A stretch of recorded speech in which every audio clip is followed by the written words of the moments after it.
books that I read in August and September. You guys are going to laugh because the majority of this video is going to be in August, as you can see.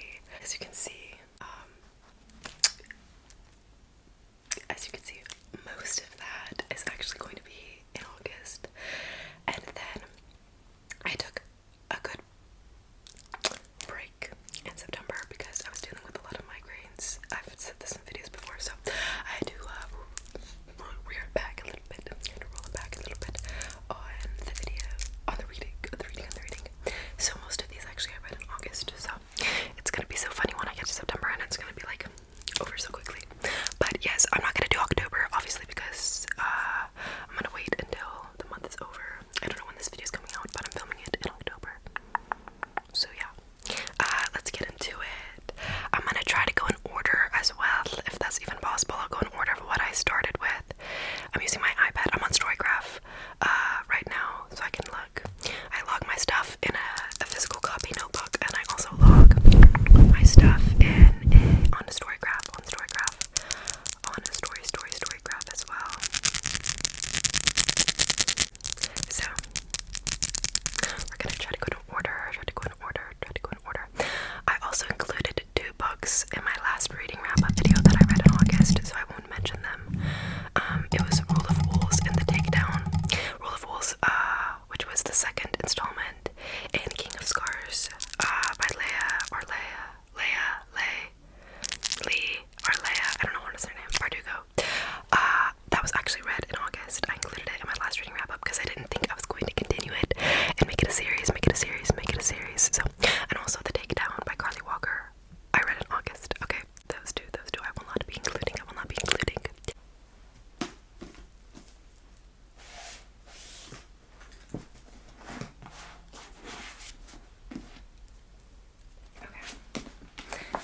The first book that I read in August was One Dark Window.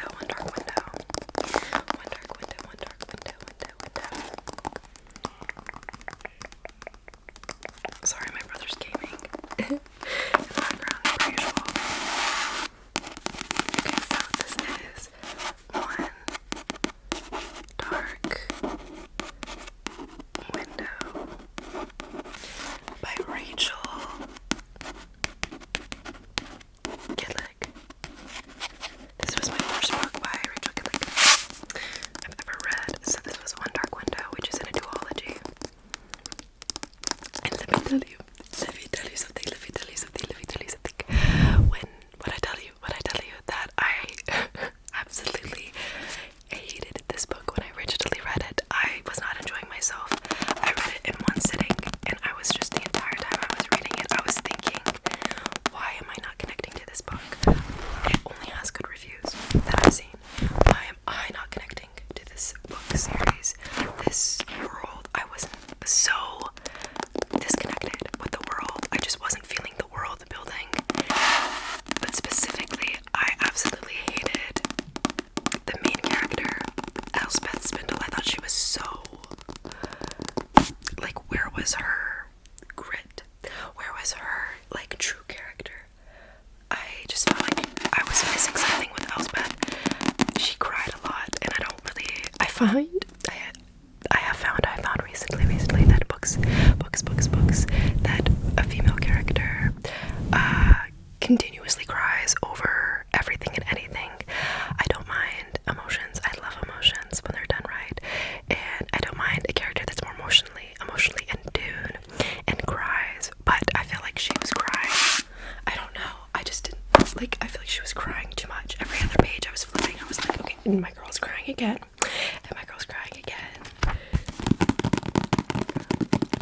I was so disconnected when I read this. I finished it at like 2 or 3 in the morning, and I was sending videos to my sister the entire time. And I was like, you made me read this, why? And my sister was actually surprised because she thought I would like it, at least the world building. And I was like, I don't know why I was so disconnected when I read it. It might have to do with, I read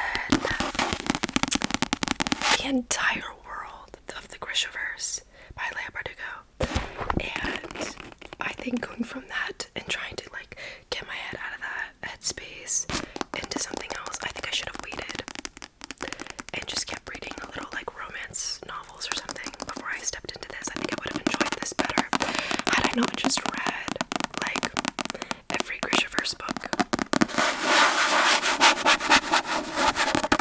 So originally I gave this a 2 out of 5 stars, and then I felt so bad because I feel like I was out of my mind. I was out of my mind, and then I ended up giving it a 3. My final score was a 3 because I did not enjoy Elspeth Spittle's character and I wasn't connected to her romance mans. So I ended up giving this a 3 as I'm looking at my review. This is a very unpopular opinion because everyone I've seen has loved this one. Alright, next. The next one I read was the second one in the installment. This is Two Twisted Crowns in The Shepherd King. This is the Shepherd King. The Shepherd King. The Shepherd King. The Shepherd King. The Shepherd King. Duology. Duology. Duology. By Rachel Gillick. Two Twisted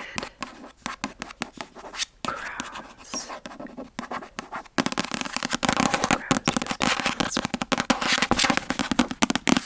I think I read this.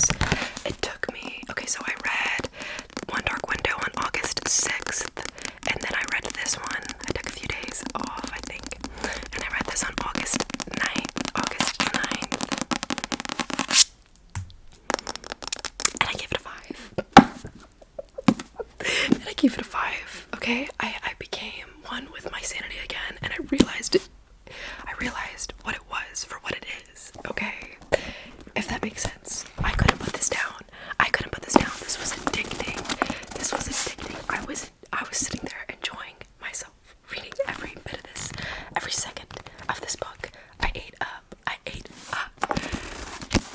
And I watched this other ASMR artist, I can't remember her name right now, but she had the opposite thoughts on this duology from me.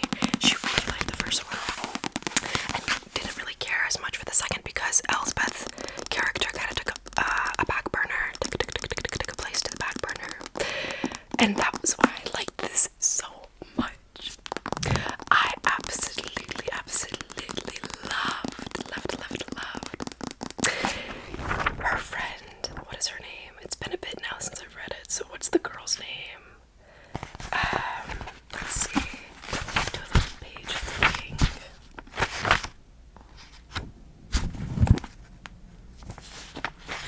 I absolutely love Elm.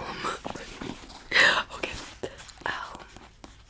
I absolutely love Elm. Okay, absolutely love him, and I cannot get enough of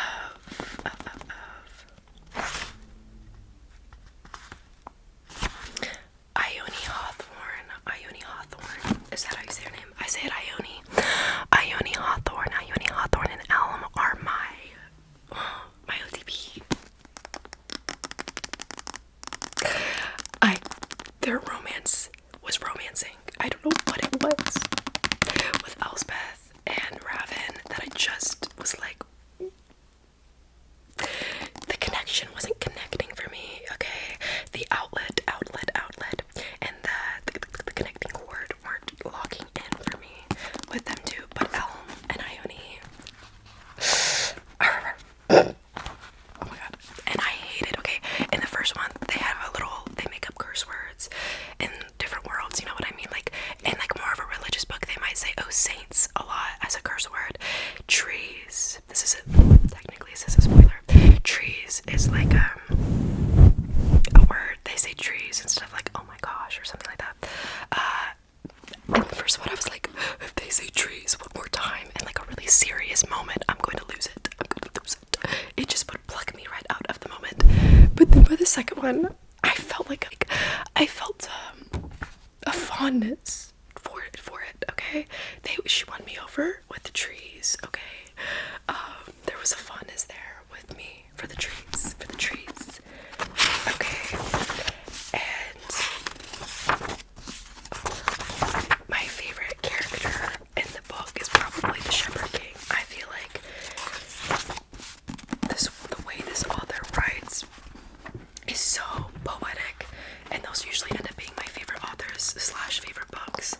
is very descriptive, poetic, essence type writing. That's my favorite.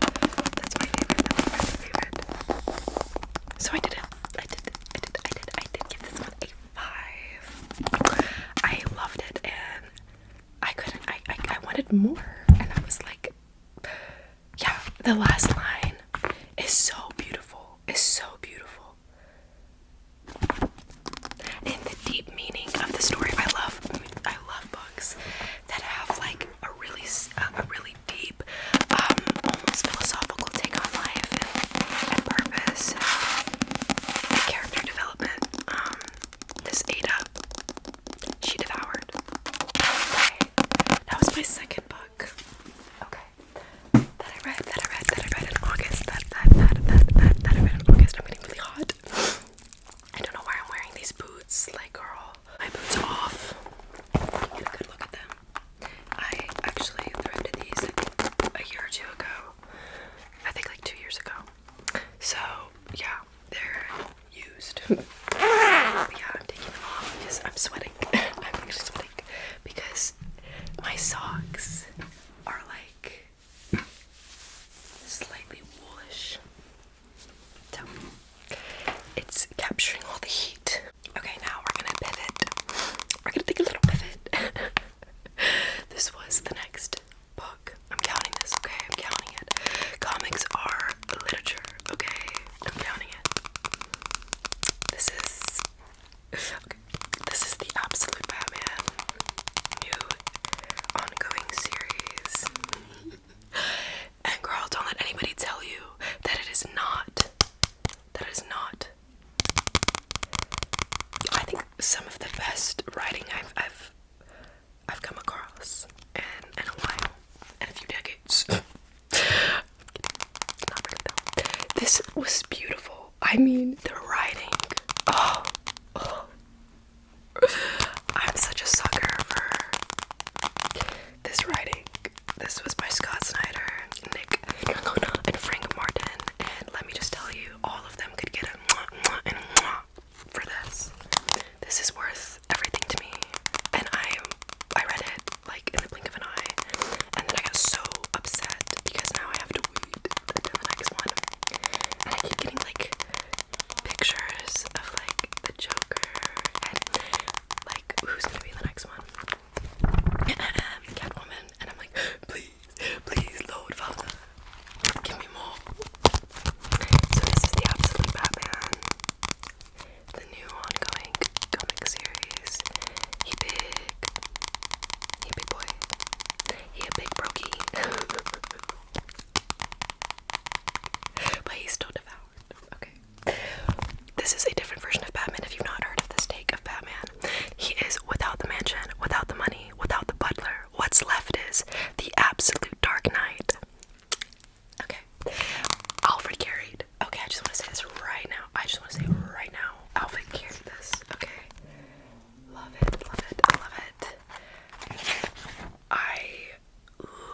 I just can't get over it. This was so good. Alfred's character was my favorite. Absolutely beautiful. I'm sorry, but he also is giving me Master Shifu vibes.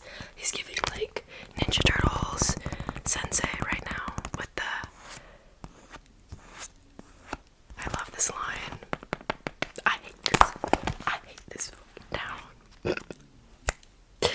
As everybody probably shares that sentiment, I'm not gonna lie. I loved the way that Alfred was kind of like speaking or thinking throughout the panels. I loved it. I loved the new take on Bruce and his family and like the zoo aspect. Everything was perfect in this. Everything was perfect in this. I gave it a 5. Honestly, it deserved a 6. Okay. Alright. Next.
know some people talk about this being boring, or that this wasn't very deep in the world building, but you know what?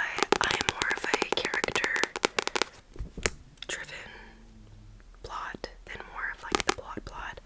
So this 8 for me. I like this a lot because of the characters.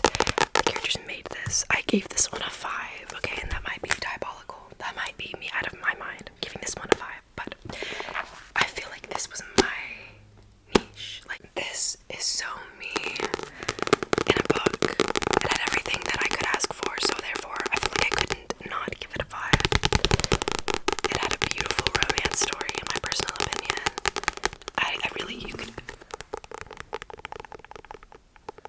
I feel like their romance was so natural, and it felt real to me. It was real to me. It was real to me. As you can tell, I tapped her up. And the war, I feel like the way she wrote war was so, it hit on the spot for me. I think the tragedy, the realness, and I loved the time period that this was in. The time period that this was in. So yeah, I read this one on August 11th. Kit. Winnow. The inside looks like.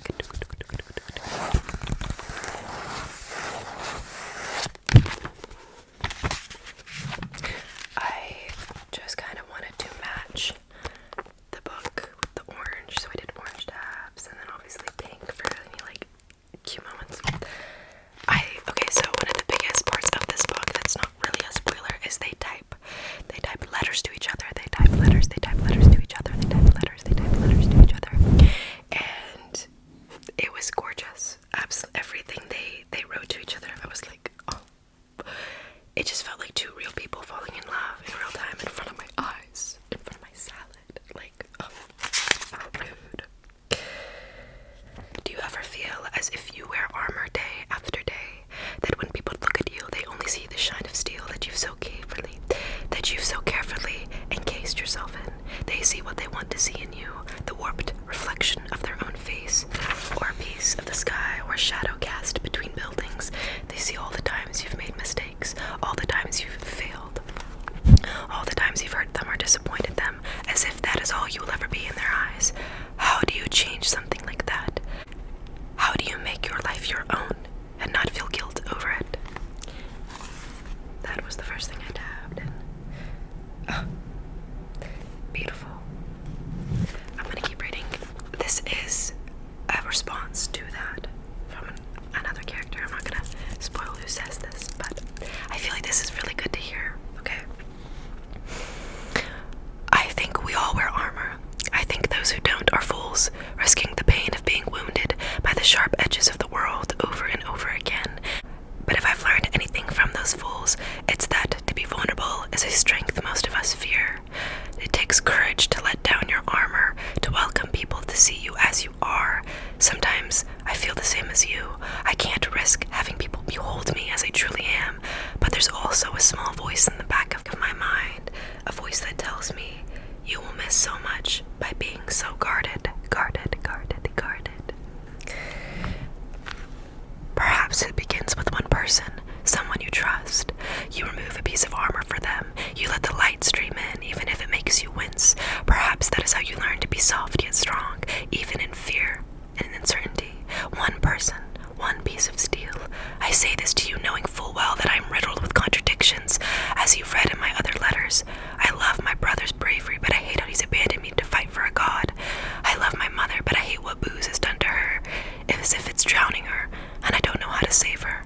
I love the words I write until I soon realize how much I hate them, as if I am destined to always be at war within myself. And yet I keep moving forward. On some days I'm afraid, but most days I simply want to achieve those things I dream of. A world where my brother is home safe, and my mother is well, and I write words that I don't despise half of the time. Words that will mean something to someone else, as if I've cast a line into the dark and felt a tug in the distance. All right, now I've let the words spill out. I've given piece of armor, I suppose, but I don't think you'll mind. What? Yeah, a 5 for me. I'm sorry. I feel like some books lack exactly that, like a heart and a soul. This has like heart and soul and spirit in a book within the spine.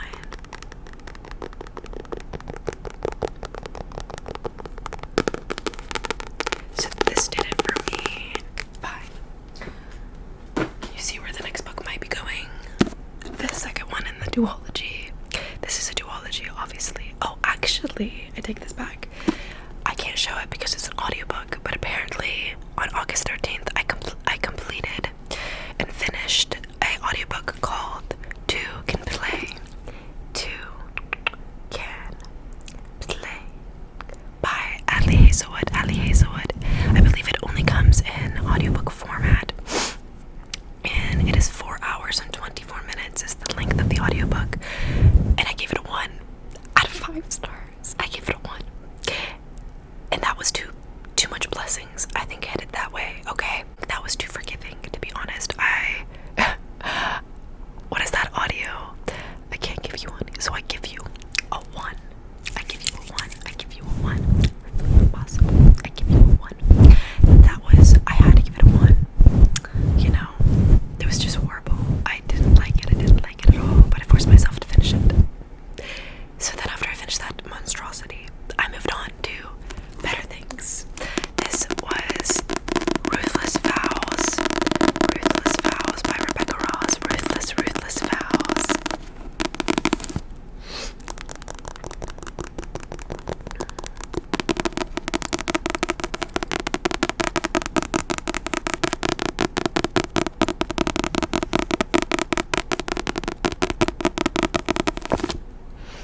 I would love to see your words catch fire with mine. This I ended up giving a 4.5. A 4.5.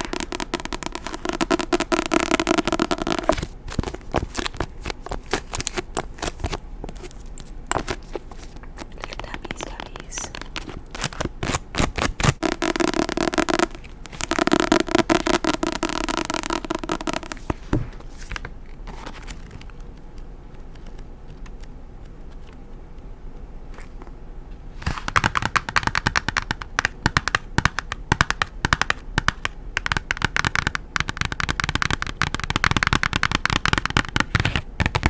I definitely think I cried in this one.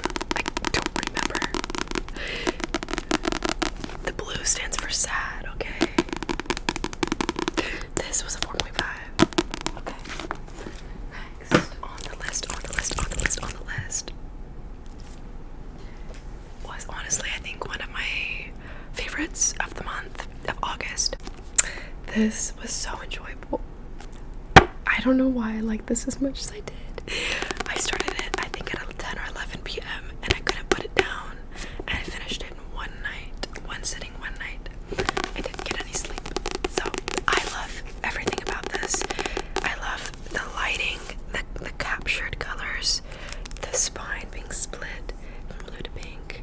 I love the glasses, her face, and I love how the back is pink. Oh, this is. It had to be you by Eliza Jane Brazier, which I had never read anything from Eliza Jane Brazier. Eliza Jane Brazier. This is my first from her. All's fair in love in a contract kill. When Ava and Jonathan hook up on a sleeper train from Florence to Paris, they think they'll never see each other again, which is too bad because neither has ever felt a spark like this for another person.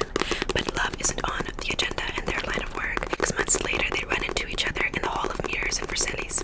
Their encounter is not by chance because Ava has been hired to kill Jonathan. She's a contract killer, but what she doesn't know is that he is too. Their meeting kicks off a high-stakes adventure across Western Europe. There will be tourism. There will be bodies. Ava and Jonathan might even fall for each other. As the two get closer by completing their assignments, it becomes clear that they are also being hunted by something even more dangerous than love.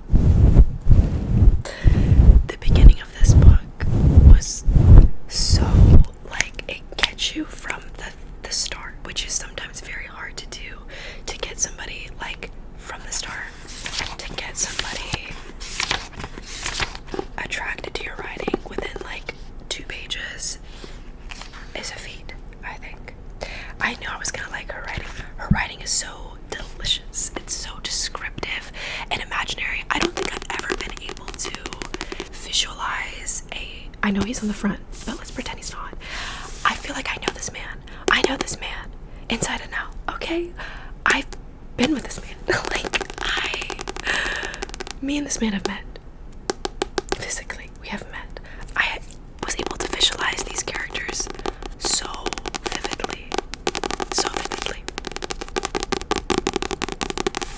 I had such a good time reading this book. I loved his quirks. His quirks. I think he was such a fun character. I bet he was a fun character to write. I did end up giving this a 5, which might be like, again, I'm out of my mind giving this a 5, but I don't care. For a personal read, this was so fun. This was fun. This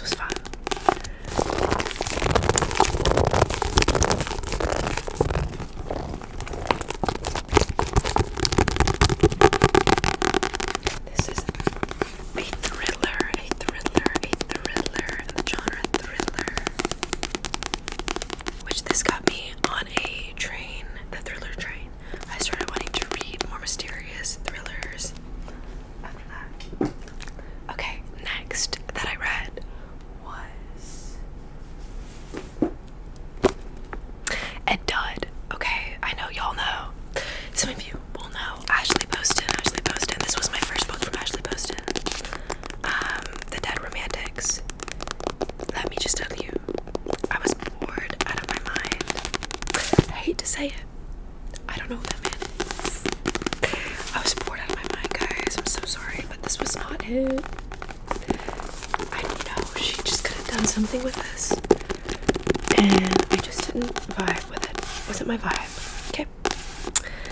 This is The Dead Romantics by Ashley Poston.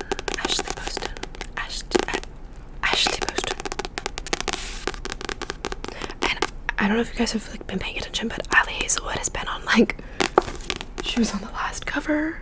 Like, it's so funny. Her reviews seem to be on every cover that I read of every book. Okay. Yeah, I just wasn't vibing with this.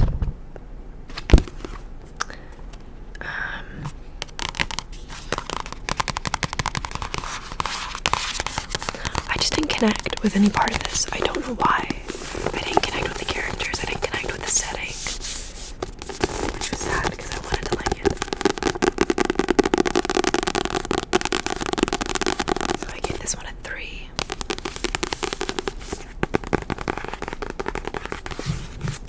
It's like about a romance is dead, but this isn't what she had in mind. Florence Day is the ghostwriter for one of the most prolific romance authors in the industry, and she has a problem. After a terrible breakup, she no longer believes in love. It's as good as dead. Melon of a man won't give her an extension on her book deadline. Florence prepares to kiss her career goodbye, but then she gets a phone call she never wanted to receive, and she must return home for the first time in a decade to help her family bury her beloved father.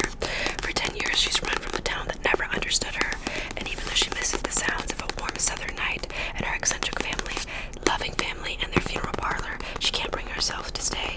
Her father's gone, yet everything else feels the same, and she hates it until she finds a ghost standing at the funeral parlor's front door, just as broad and infuriatingly handsome as ever, and he's just as confused as why he's there as she is. Romance is most certainly dead, but so is her new editor, and his unfinished business will have her second-guessing everything she's ever known about love stories. Like, that sounds interesting, right? That's a cool concept. I wanted to like it. I don't know. I don't know why. I found this incredibly stale.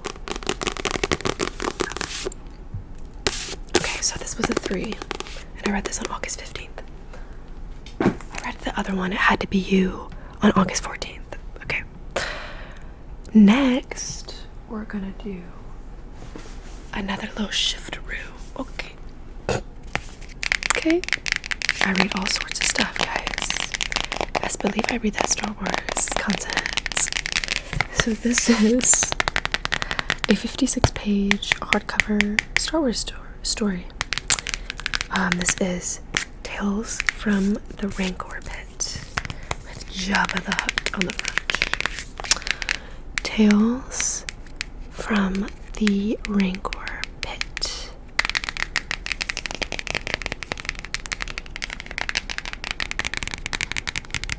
I read this on August 15th as well. This is written by Gavin Scott.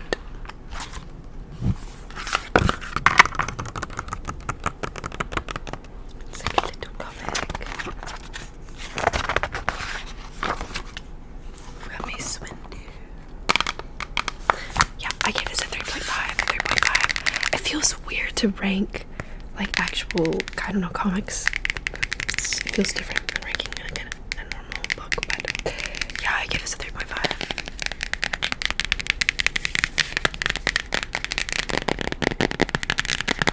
Okay, next, I read, on the same day, August 15th, I read another Star Wars comic, Star Wars Tales from the Death Star.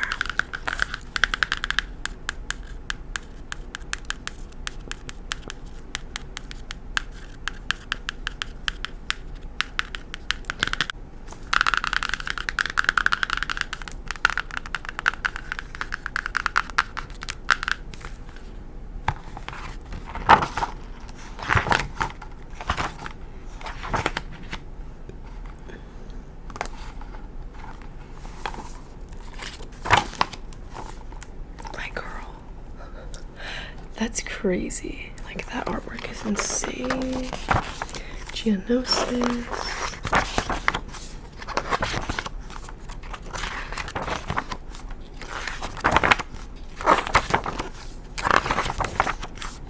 And you best believe, anytime I read a bunch of Star Wars content, I can't help but, like, I had a phase where I would actually say, like, carking, like, what the cark.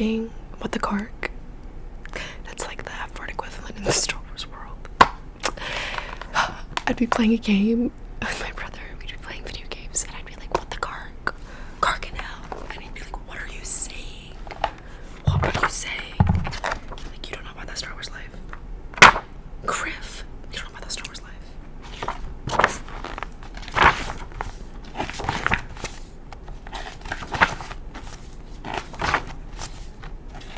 I'm laughing. Did I call this man Admiral Thrawn? I think I actually called him Thrawn. I was thinking of him. I was thinking of my man, Thrawn. I don't know why. I don't know why I was thinking of him. Moff Gideon. Governor Tarkin. Yeah. Governor Tarkin. So I think I gave this a 3. I gave this one a 3. Okay. The next thing I read was another Star Wars book. This is from like the Star Wars Visions.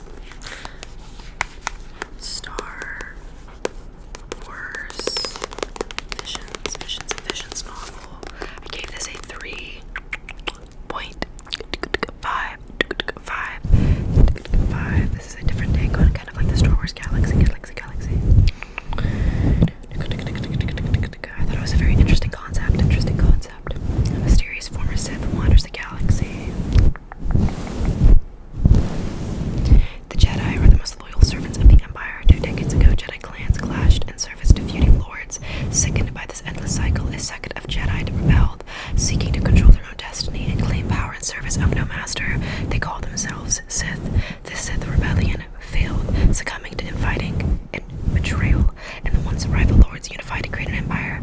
But even an empire, peace is not free from violence. Far on the edge of the Outer Rim, one former Sith wanders, accompanied only by a faithful droid and the ghost of a less civilized age. He carries a lightsaber lightsaber, proclaims lineage to no Jedi clan, and pledges allegiance to no Lord. Little is known about him, including his name, for he never speaks of his past, nor of his regrets. His history is as guarded as the red blade of destruction he carries sheathed at his side. As the galaxy's perpetual cycle of violence continues to interrupt his self-imposed exile, and he is forced to duel an enigmatic bandit claiming the title of Sith, it becomes clear that no amount of wandering will ever let him outpace the specters of his former life. I thought it was very interesting concept. I had to like focus when I was reading like the end half because I felt like I lost myself toward the end. I was like, what? I think if I was watching it on screen, I would be like, yes, I'm there. Sometimes reading it can get a little confusing. So that was the next one that I read on August 15th as well. I was reading away. Okay, next we're gonna shimmy to the side. I read a cute little rom-com on August 15th. On the same day, or no, I take that back. I was about to say, that's too much reading. August 16th, I waited probably a few hours. August 16th, I read Lynn Painter's Made for Each Other. Made for Each Other. This was my first book I've read by Lynn Painter. Lynn Painter. I gave this a 4. I remember just enjoying this and just giggling. Like, I don't know what it was about her writing. I just really, as basic as I feel like this plot, was, I enjoyed it. The way she wrote it and was just giggling. She was a very funny one. All the looks like mommy and daddy are anxious to marry off little Dexy. Yeah, I just really enjoyed it. I think she did a good job with the characters. Her writing style was very nice. I like this quite a lot. This is contemporary romance. A millionaire and a house cleaner are a match made in heaven in this sparkling new romantic comedy. Abby, and Declan. It's the back. Okay, I'm trying to like go through because, girl, we have some stuff to get through. Okay. Next, I read the worst book I think I've ever read in my life. I skimmed this. That says a lot because I don't skim books. This was so bad. My baby girl did me wrong because I love Carly Walker. She did The Takedown, and she did this other book I really liked. I've liked all of Carly Walker's books. I saw this, that she recommended this book. Right here, she said, the chemistry will blow you away. The only thing that blew me away was how utterly nonsense this was. This was so bad. Like, I can't even describe to you how bad this was. I give it a 1 again. Wish I could give it a bad 0, but I give it a 1. This was so bad. The cover was really cute. I liked the art style. This is called Mr. Nice Spy by Tiana Smith. What are we doing? This was so boring. I was bored out of my mind, and I skim read it because it was that bad. The writing was horrible. It was horrible. I don't want to be that person, but it was not my favorite. Like the chemistry, I don't know what she was talking about because there was no chemistry. It was so forced and so fast. No connecting parts. No, like, I did not like the guy at all. This really could have been good too, and that's what makes me so sad. Is when a engineer discovers her biological father is an international criminal, she must work with a sexy CIA agent to take him down in this thrilling adventure rom-com.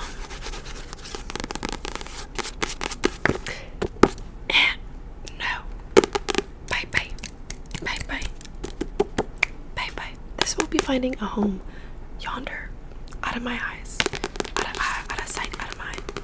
Yeah, this was not the vibe. Okay. The next book that I read was such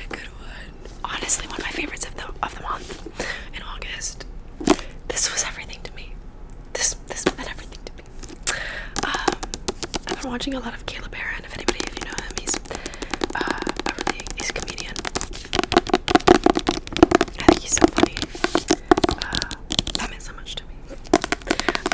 His Royal Court with Brittany Broski is one of my favorite videos. I've rewatched it I think 6 to 7 times for comedy relief, to be honest. My cheeks always hurt after watching it because I laugh so hard. Okay, anyways, back to the books. This right here. Can we get an applause? Applause. The presentation is a 10 out of 10. This is one of my favorite covers I think I've ever seen in my life. It's giving. Girl, this is beautiful. Whoever did this needs to get paid. Pay raise. This is gorgeous. Girl. And I love the title. It's called Tusk Love.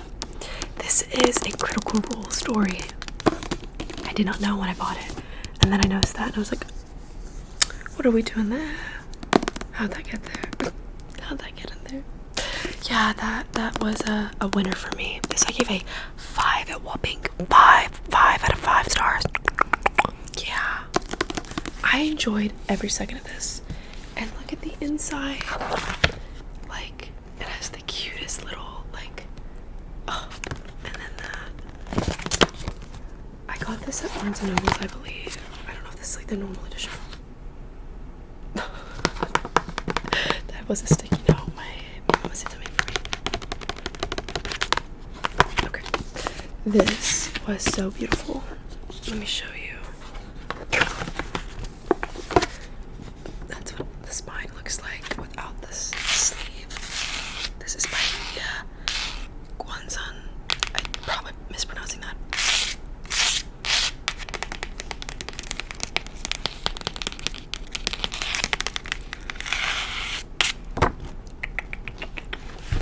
Oh, so cute. It was just so cute. This had chemistry. If we're gonna talk about chemistry, this was so chemistry. So chemistry. I just thought this whole story and the way it was wrote was so cute. It was just so cute. And I usually don't ditzy characters that what's going on up in there. But for her, I will make an exception. She was she really is the exception. I thought her ditziness was actually quite cute, and I think it matched her character. And her name is so beautiful. Guinevere. As the daughter of an ambitious merchant, Guinevere has a predetermined path. Marry into a noble house of the Dwindlin Empire, raise her family station, and live quietly as a lordling's obedient wife. But Guinevere longs for life unbound by expectations for freedom and passion and adventure. Those distant dreams become a sudden reality when her caravan is beset by bandits, leaving her guards slain, and Guinevere stranded alone on the dangerous Amber Road. Her only chance of survival is to travel alongside Oscar, which is spelled Oskar. So cute. An aloof half-orc who saved her during the attack. Unlike Guinevere's path, Oscar's is not set in stone. With his mother dead and his apprenticeship abandoned, all that's left for him is a long, lonely walk to a land he's never seen, to find family he's never met. The last thing he needs is a spoiled waif like Guinevere slowing him down, even if the spark between them sizzles with promise. Despite his cold exterior, Oscar is brave, thoughtful, and unlike anyone Guinevere has ever met. And while Guinevere may be sheltered, she brings out a softness in Oscar that he has never dared to feel before. As the flames of their passion grow, they realize that soon they'll need to choose between their expected destinations and their blossoming romance. Beautiful. Give me 14 of them right now. 5. Okay. Sorry if I look off. I just sneezed twice. Okay, the next book that I read was probably one of the prettiest books I own. A Study in Drowning. This is a duology by Ava Reed. My first from this author. Ava Reed. A Study in Drowning. Can we just take a moment for the book? Can we take a moment for the book?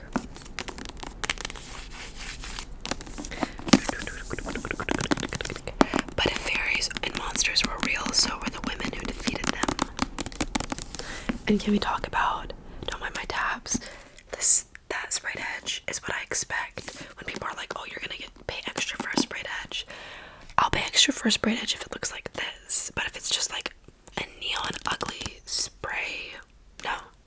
Nobody wants that. I'm sorry.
honestly, more power to you, because I read the second one. This was a 4.5. This was a 3.2 for me. The covers are both stunning, and I think the sprayed edge might even be prettier. I think it's like more detail with the sprayed edges. Like, oh, like you can't. This is stunning. I wish I liked it. But I didn't. This one I feel like lost track of. I feel like this one lost me a little bit. I really liked the leading up for the main girl in this book. I feel like the female lead did such a good character development in this book, and then I feel like it all fell away in this one. And I get, you know, you can find yourself and lose yourself like that in life, and that's such a reality thing. Part of me like understands. I think it was beautiful seeing somebody that really thought they were finally understanding themselves lose their way to such a dramatic extent. So I feel like this really covered that, I guess, in a beautiful way. But at the same time, I feel like this was just so empowering, and then I feel like this one was more about the guy. That's my personal opinion, though. I feel like she just let the woman just go and go and go so far down, and I didn't really feel a reprieve for her. Like, I feel like the book ended, and I still didn't really feel like she gained back what she lost in this one, which also is just a kiss to the face from reality. I feel like this was, I don't know, I have two sides of feelings about this book. This is a theory of dreaming.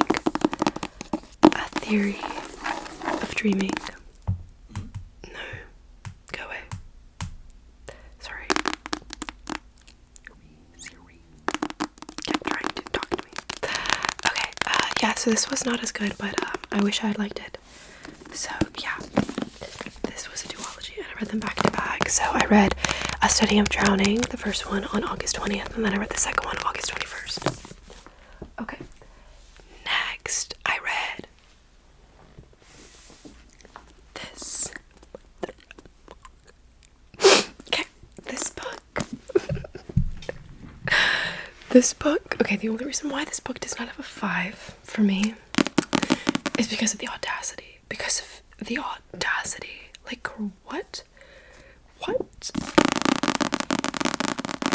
This was my first Rebecca Yarros book. I have yet to read her most iconic fantasy series. Okay, Fourth Wing. I'm getting there, okay? Oh, dear Lord, have mercy on me. This book, I don't even want to remember it. This will be out for like 2-3 days. Okay, so this is Rebecca Yarros. The last letter. Every single one of her books has this ugly TikTok sticker, and it needs to go. I hate it. Why are we doing that? Who approved that in the boardroom? Okay, I think this cover's okay. Okay.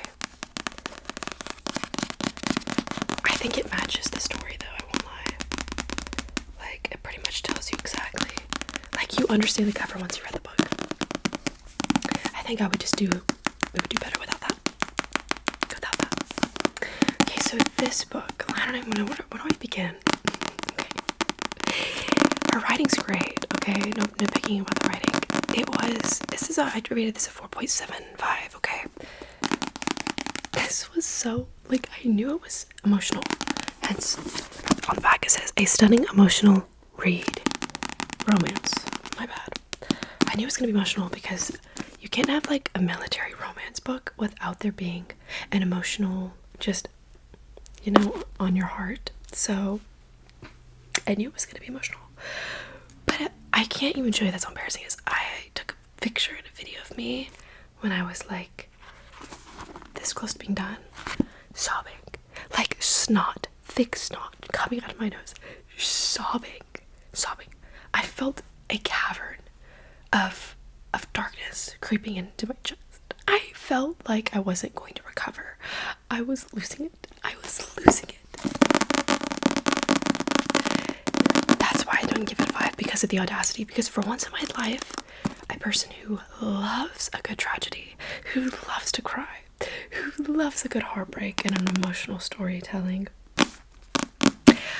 For once in my life, I just had the thought of, that wasn't necessary. That really wasn't needed for this book. She really could have left the book like this and not added this at the end.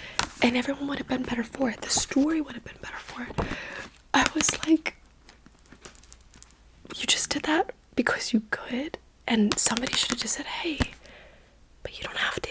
And you really shouldn't. You really shouldn't. Someone should have taken her hand and given her a latte and a hug and persuaded her to hold back a little bit, like, dear Lord. I think everyone who reads this book needs to have a wellness check after with their loved ones. Like, I needed a wellness check after this. I needed a hug and I didn't get it. I was sobbing uncontrollably for 30 minutes after I read this. I literally was, and I was telling my mamacita the next day we were supposed to grocery shop. Instead, for 40 minutes, I was trying to tell her why I was so numb and like emotionless. This put me out. And I was trying to tell her, and she wanted me to give her like a legit recap. So I did. I gave her a recap of that last bit and I couldn't even say it. I started crying again. I couldn't even get it out. Without crying. So for the audacity, it doesn't give a 5. It doesn't get a 5 for that audacity. So anyways, the last letter you should definitely read because I need someone to mourn with me. That's what this book is. It's not emotional. It's too much of a light word. This was grief. You experience grief and mourning when you read this. Not just an emotional experience in grief. Anyways, I have a lot to say about this book.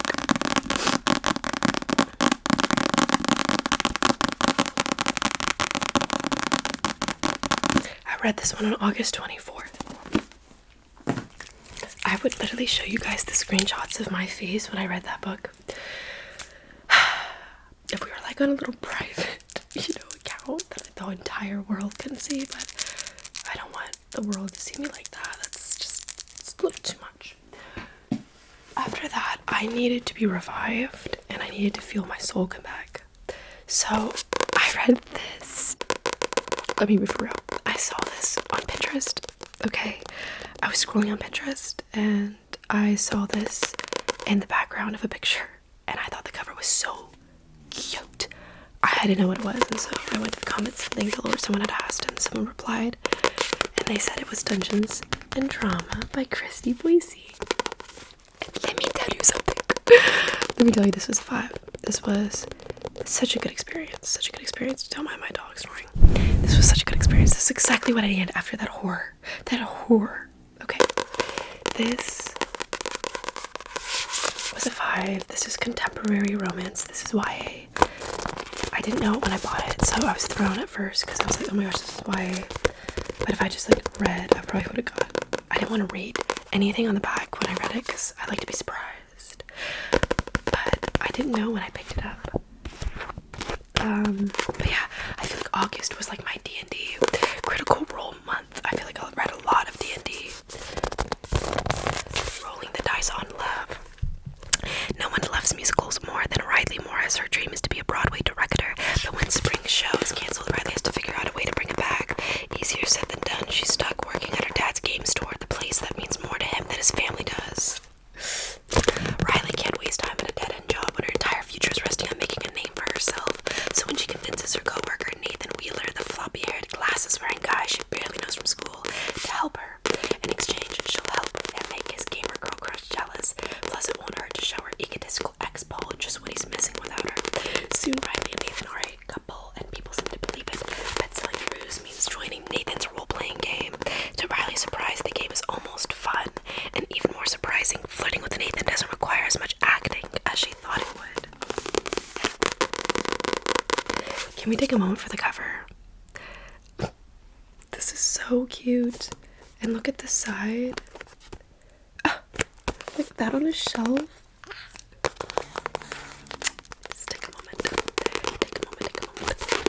This was so cute. I know some people like to just talk on YA being YA, but this was perfect for YA. I think this was beautiful, beautiful, beautiful, beautiful. This was everything to me. I read this on August 26th. August 26th. And there is a little, another one by Christy, my bad. Christy Boise. Oh, my bad. So, little interruption here. I read it and I finished another audiobook. And if you find that most of my audiobooks are rated horribly low, it's because I purposely read audiobooks that I think are going to be trash. Hot trash. Okay. Keyword hot trash. Overruled by Lana Ferguson. It was an 11-hour and 33-minute audiobook. I finished it on August 28th and I give it a 1. I give it a 1, okay. It was a contemporary romance. And yeah, that's all I really have to say about it. For it being a 1, maybe I'm lowballing it because I can't stop thinking about it. All I hear in my head, because it was an audiobook, if I had just read it like this, I probably wouldn't have much memory of it, but because I listened to the audiobook, I hear their voices in my head playing on loop. I hear the man's voice saying, Danny, all the time. And then the girl, oh dear Lord, I hear her all the time in my head go, you bastard. So for that alone, maybe it was very memorable, I will say. And then after I read that, or listened to it, I guess, on August 28th, I started this on August 28th and I finished it. This is Dating and Dragons by Christy Boise. And this one was a 5. I think I might have liked this one a little more than the first one. I can't remember. They're both 5s. They're both perfect. They're perfection to me, okay? Live streaming love. Quinn Norton is starting over at a new high school in hopes that joining a D&D game will be the trick to making friends. The plan sounds better. That sounds even better when she's invited into a group that includes Logan Weber, the cute and charming guy she met on her first day of class. But this isn't your average D&D campaign. This group live streams their games and enforces strict rules. No phones allowed and no dating. Other group members willing to accept the rules, even if it makes Logan off limits, and she quickly learns that doing so won't be a problem since Logan goes from charismatic to insufferable as soon as she agrees to join. As their bickering and bantering intensifies inside and outside the game, Quinn can't help wondering, is Logan's infuriating behavior a smokescreen? Is Logan's infuriating behavior a smokescreen for hidden feelings? Quinn is risking it all and the 20-sided dice are rolling. This is so adorable. Like the cover again, the side. Everything about it was a 10 out of 10 for me. This was so cute.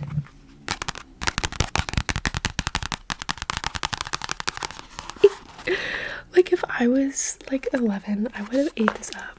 I ate it up as an adult. Like I would have ate this up at any point in my life.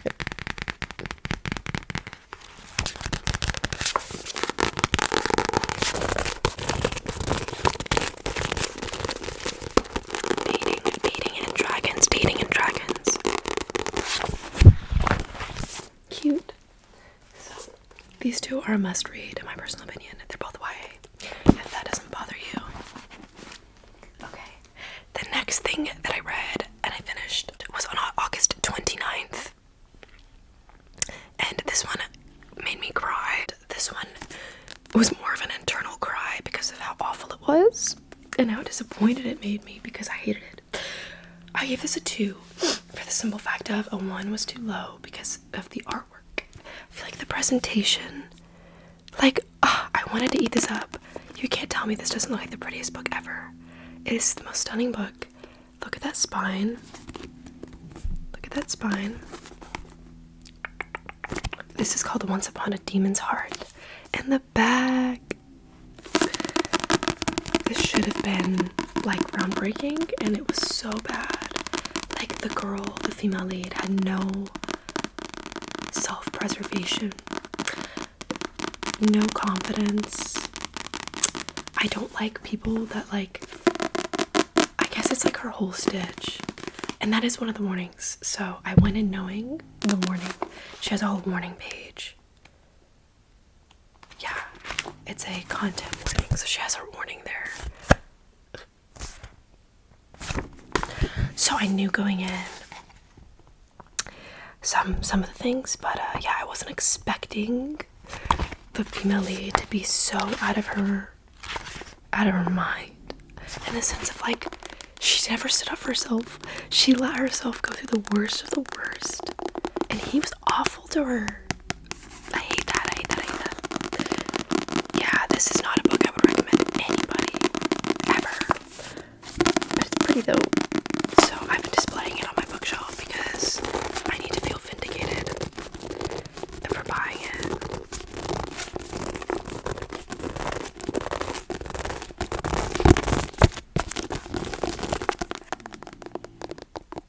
Once Upon a Demon's Heart.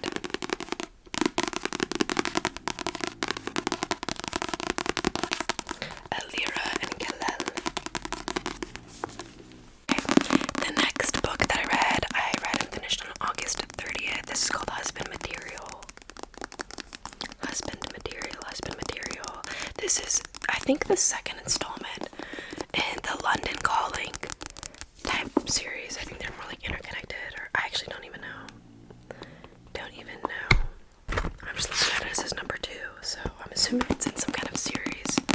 This is Husband Material. Because years and years ago, I read Boyfriend Material, and I do own that one.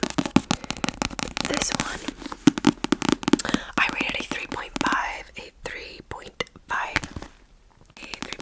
I feel like this was so, I don't know, the writing could almost be too much at times, but I feel like I gave it a 3.5 for what I tabbed. There was a part of grief that, I don't want to spoil it, but if this is a spoiler, then like just bye. But like, there was a point where he's reading a eulogy, and like, I felt his sentiment on like a deep core level. I related heavily to, and it was such a long point. I was expecting it, because it's like a romantic book, I was expecting like the grieving eulogy moment to be like a paragraph, max 2 paragraphs. This went on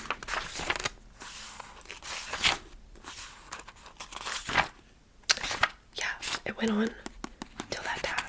That's a really long speech for a eulogy. I thought that was beautiful, and that made the book for me, to be honest. Like, that part in and of itself made the book for me.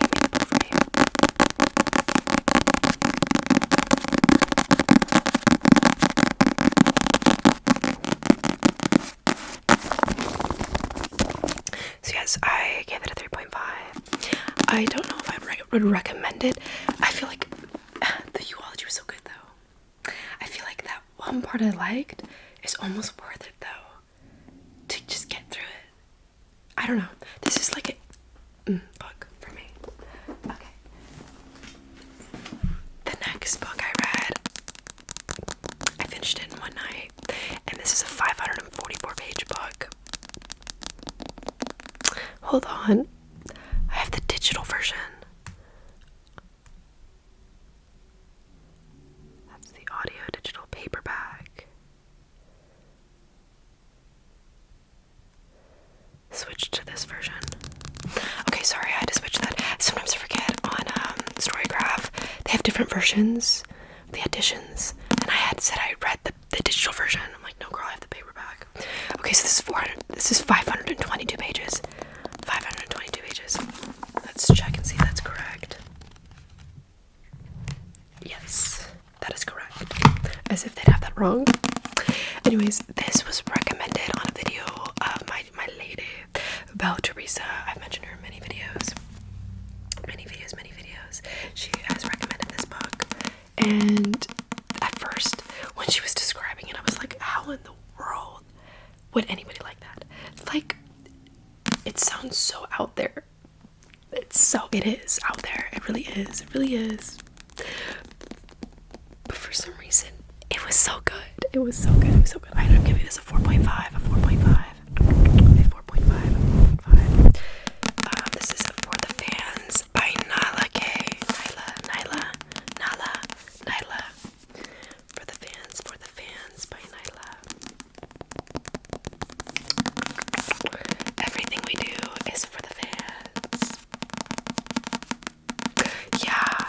you are getting the vibe, if you're catching the vibe, getting the drift, what this could be about for the fans. This really was just hilarious to me. I loved it. It was so good.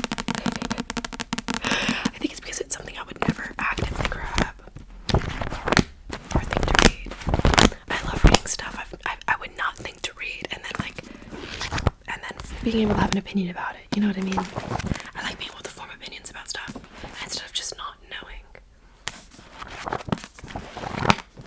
I'd rather just be like, yeah, I know for certain this is something I like or don't like, or I'm just iffy, or don't really have much to say about it, or, you know, rather than being like, yeah, I don't know because I've never tried that, or I've never read that, or never did that.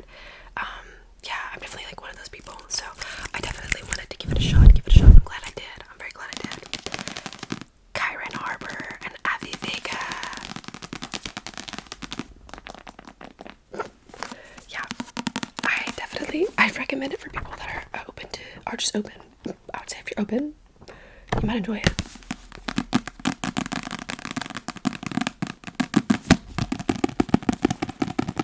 It's a contemporary romance.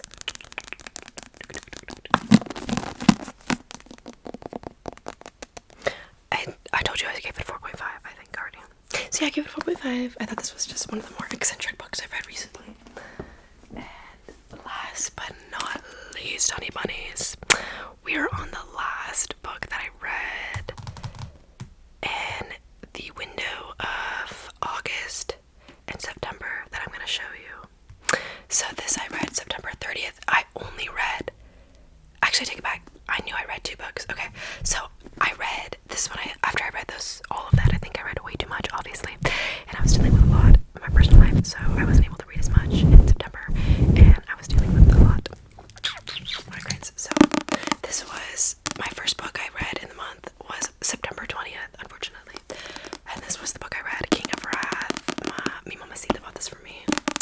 So yeah, King of Wrath. This was my first.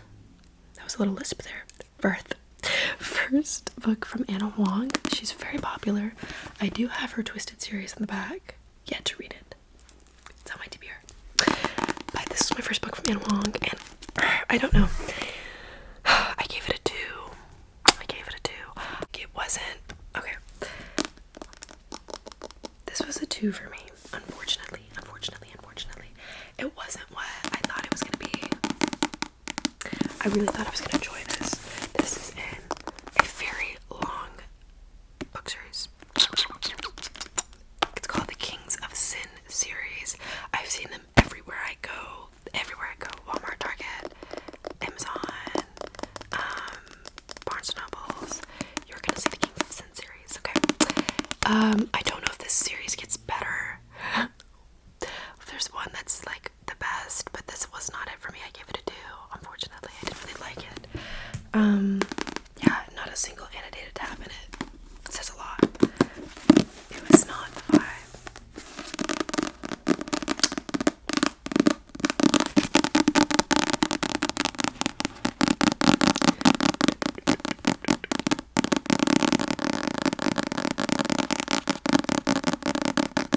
Yeah, King Wrath. Vivian Lau and Dante. It was okay. I feel like, I don't know if I was too harsh with it. I feel like maybe it deserved a 3. I do feel like Dante wasn't so bad. I feel like the guy wasn't so bad. When I rethink about it.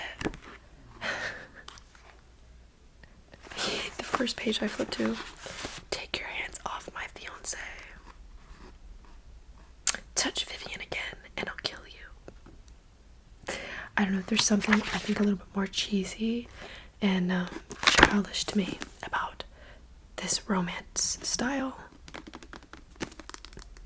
We don't have to be like that. But some girls eat this up, so to each their own. Anyways, the last one I could not find, so I'm just gonna show you. A picture of what it was. I read the Star Wars The Rise of Kylo Ren. I searched high and low for this, and my nail still hurts. I accidentally flicked on something and it's still throbbing 2 days later, so I went in pain. I hurt myself trying to find this comic and I can't find it. So it is Star Wars The Rise of Kylo Ren. I read it on September 22nd and I gave it a 3. So yeah, but I didn't like it. I just don't like Kylo. Like, Kylo Ren is a character that was done so wrong. So it's like I have mixed feelings about Kylo Ren because he deserved so much better, and he was such a good conceptualized character. He was such a good character in concept, but then in the reality of it, he was just done wrong from everything. Like, I don't know how to tell. Star Wars fans will understand me, I think. Some people really like the Rey era, and they really like Kylo in the movies. I feel like they just made him an overgrown little kitty having a tantrum every 5 seconds. And I hate that they made him kill his father. I think that was so poorly done. I get, like, he needed to have, like, a big sacrificial kill to be, like, the king, the lord of the, you know, the Knights of Ren. But, Pappy Han did not deserve what he got. I'm sorry. So I just didn't like it. I didn't like it. It was really cheesy writing. I don't know who wrote it, but I wasn't a fan of the writing. Wasn't very good, in my personal opinion. But yeah, that was it for the reading video. I hope you guys can enjoy this video as long as it's gonna be. It's a big one. It's a long one. That's what she said. Okay, anyways, I hope that you guys could enjoy this video. I hope you guys could enjoy this video. Whether that may be watching this in the morning, evening, or night. Buenos dias. Buenas tardes. Buenas. My ring just flung off my thumb. I don't know if you guys saw that. Anyways, I hope you guys could enjoy the video, or at least give you the tingles. The tingles. Whether you watching this in the morning, evening, or night. Buenos dias. Buenas tardes. Buenas noches, mis amores. I love you. I really do. I love each and every single one of you who have like, comment, or subscribe to the channel, and signing off. I will catch.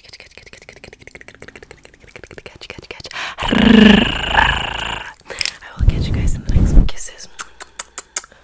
Besitos. Besos. And I will catch you guys on the